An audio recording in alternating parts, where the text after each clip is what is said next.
Hi ಗೆಳೆಯರೇ, ನಮಸ್ಕಾರ. ಇಂದು ನಾವು ಮಾತನಾಡಲಿರುವುದು ಮಹಿಳೆಯರ ದೇಹದ ಒಂದು ಅದ್ಭುತವಾದ ವಿಷಯದ ಬಗ್ಗೆ. ನಿಮ್ಮಲ್ಲಿ ಅನೇಕರಿಗೆ ಗೊತ್ತಿರಬಹುದು ಅಥವಾ ಗೊತ್ತಿರದೇ ಇರಬಹುದು, ಹೆಂಗಸರ ಯೋನಿ ಪ್ರದೇಶದಲ್ಲಿ 2 ತೂತುಗಳು ಓಪನಿಂಗ್ಸ್ ಇರುವುದು. ಇದನ್ನು ಕೇಳಿದಾಗ ಸ್ವಲ್ಪ ವಿಚಿತ್ರವಾಗಿ ಅನಿಸಬಹುದು, ಆದರೆ ಇದರ ಹಿಂದೆ ವೈಜ್ಞಾನಿಕ ಕಾರಣವಿದೆ. ಇಂದು ನಾವು ಇದರ ಬಗ್ಗೆ ಸರಳವಾಗಿ ಮೈಕ್ರೋಸ್ಕೋಪಿಕ್ ಲೆವೆಲ್ನಿಂದ ಹಿಡಿದು ಪ್ರಾಯೋಗಿಕ ಉಪಯೋಗಗಳವರೆಗೆ ಎಲ್ಲವನ್ನೂ ತಿಳಿದುಕೊಳ್ಳೋಣ. ಮೊದಲು ನೀವು ಈ ವಿಡಿಯೋವನ್ನು ಸಬ್ಸ್ಕ್ರೈಬ್ ಮಾಡಿ, ಏಕೆಂದರೆ ನಾವು ಇಂತಹ ಮಾಹಿತಿಪೂರ್ಣ ವಿಷಯಗಳನ್ನು ನಿಯಮಿತವಾಗಿ ತರುತ್ತೇವೆ. ಹಾಗೆಯೇ ಬೆಲ್ ಐಕಾನ್ ಒತ್ತಿ, ಯಾವುದನ್ನು ತಪ್ಪಿಸಿಕೊಳ್ಳಬೇಡಿ. ಮೂಲ ವಿಷಯಕ್ಕೆ ನೇರವಾಗಿ ಹೋಗೋಣ. ಡಯಾಗ್ರಾಮ್ ಅಥವಾ ವಿಜುವಲ್ ಏಡ್ ಬಳಸಿದಂತೆ ವಿವರಿಸಿದರೆ, ಹೆಂಗಸರ ಯೋನಿ ಪ್ರದೇಶದಲ್ಲಿ 2 ವಿಭಿನ್ನ ತೂತುಗಳು ಇರುತ್ತವೆ. 1 ಯುರೇಥ್ರಲ್ ಓಪನಿಂಗ್, ಮೂತ್ರದ್ವಾರ. 2 ವಜೈನಲ್ ಓಪನಿಂಗ್, ಯೋನಿದ್ವಾರ. ಇವೆರಡು ಬೇರೆ ಬೇರೆ ಕಾರ್ಯಗಳನ್ನು ಹೊಂದಿವೆ. 1 ಯುರೇಥ್ರಲ್ ಓಪನಿಂಗ್, ಇದು ಮೂತ್ರಪಿಂಡದಿಂದ ಬಂದ ಮೂತ್ರವನ್ನು ಹೊರಹಾಕುವ ಸಣ್ಣ ತೂತು. 2 ವಜೈನಲ್ ಓಪನಿಂಗ್, ಇದು ಯೋನಿಮಾರ್ಗ. ಇದರ ಮೂಲಕ ಪೀರಿಯಡ್ಸ್, ಸಂಭೋಗ ಮತ್ತು ಶಿಶು ಜನನ ಸಾಧ್ಯ.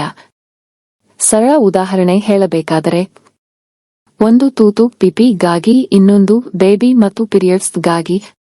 ವೈಜ್ಞಾನಿಕ ಕಾರಣ: ಮನುಷ್ಯನ ದೇಹದ ಎಂಬ್ರಿಯೋನಿಕ್ ಡೆವಲಪ್ಮೆಂಟ್ ಸಮಯದಲ್ಲಿ ಮೂತ್ರ ಮತ್ತು ಪ್ರಜನನ ವ್ಯವಸ್ಥೆಗಳು ಬೇರೆ ಬೇರೆ ಡಕ್ಟ್ಗಳ ಮೂಲಕ ರೂಪಿಸಿಕೊಳ್ಳುತ್ತವೆ. ಹೆಣ್ಣು ಭ್ರೂಣದಲ್ಲಿ ಯುರೇಥ್ರ ಮತ್ತು ಯೋನಿ ಪ್ರತ್ಯೇಕವಾಗಿ ಬೆಳೆಯುತ್ತವೆ. ಇದು ದೇಹದ ಕಾರ್ಯಕ್ಷಮತೆಯನ್ನು ಹೆಚ್ಚಿಸಲು ಸಹಾಯಕ. ಒಂದೇ ತೂತು 2 ಕೆಲಸಗಳನ್ನು ಮಾಡಿದರೆ ಇನ್ಫೆಕ್ಷನ್ ಅಥವಾ ತೊಂದರೆ ಹೆಚ್ಚಾಗುವ ಸಾಧ್ಯತೆಯಿದೆ. ನೀವು ಕೇಳಬಹುದು, ಗಂಡಸರಿಗೆ 1 ತೂತು ಯುರೇಥ್ರ ಇದೆಯಲ್ಲ? ಹೌದು, ಅವರಲ್ಲಿ ಸ್ಪರ್ಮ್ ಮತ್ತು ಮೂತ್ರ 2 ಒಂದೇ ನಾಳದಲ್ಲಿ ಬರುತ್ತವೆ, ಆದರೆ ಒಂದೇ ಸಮಯದಲ್ಲಿ ಅಲ್ಲ.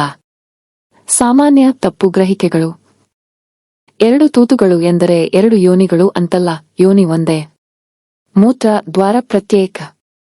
ಕೆಲವರಿಗೆ ಹೈಮನ್ ಬಗ್ಗೆ ಗೊಂದಲ. ಹೈಮನ್ ಎಂದರೆ ಯೋನಿ ದ್ವಾರದ ಬಳಿ ಇರುವ ಟಿಶ್ಯೂ, ಅದು ತೂತು ಅಲ್ಲ. ಪ್ರಾಯೋಗಿಕ ಪ್ರಯೋಜನಗಳು: ಹೈಜೀನ್, ಮೂತ್ರ ಮತ್ತು ಯೋನಿ ಸ್ರಾವಗಳು ಮಿಶ್ರವಾಗುವುದಿಲ್ಲ, ಯುಟಿ ಅಪಾಯ ಕಡಿಮೆ. ಪ್ರಸವ, ಬೇರೆ ಓಪನಿಂಗ್ ಇರುವುದರಿಂದ ಶಿಶು ಜನನ ಸುಲಭ. ಸೆಕ್ಶುವಲ್ ಹೆಲ್ತ್, ಯೋನಿಗೆ ಡೆಡಿಕೇಟೆಡ್ ಓಪನಿಂಗ್ ಇರುವುದರಿಂದ ಸಂಭೋಗದ ವೇಳೆ ಯುರಿನರಿ ಟ್ರ್ಯಾಕ್ಟ್ ಸುರಕ್ಷಿತ. ತೀರ್ಮಾನ: ಮಾನವ ದೇಹದ ವಿನ್ಯಾಸ ಅತ್ಯಂತ ಅದ್ಭುತ. 2 ತೂತುಗಳ ವಿನ್ಯಾಸ ಹೈಜೀನ್, ಸುರಕ್ಷತೆ ಮತ್ತು ಕಾರ್ಯಕ್ಷಮತೆಗಾಗಿ ನಿಸರ್ಗದ ಪರಿಪೂರ್ಣ ರಚನೆ. ನಿಮ್ಮ ಅಭಿಪ್ರಾಯ ಏನು? ನೀವು ಇದನ್ನು ಮೊದಲು ಗಮನಿಸಿದ್ದೀರಾ? ಕಾಮೆಂಟ್ಸ್ನಲ್ಲಿ ತಿಳಿಸಿ. ಈ ವಿಡಿಯೋಗೆ ಲೈಕ್ ಮಾಡಿ, ಶೇರ್ ಮಾಡಿ. ಸುಳ್ಳು ಮಾಹಿತಿಯನ್ನು ಹೋಗಲಾಡಿಸಲು ಇದು ಸಹಾಯ ಮಾಡುತ್ತದೆ. ಸಬ್ಸ್ಕ್ರೈಬ್ ಮಾಡಿ, ಇನ್ನಷ್ಟು ವೈಜ್ಞಾನಿಕ ಫ್ಯಾಕ್ಟ್ಸ್ ತೆಗೆದುಕೊಂಡು ಬರುತ್ತೇವೆ.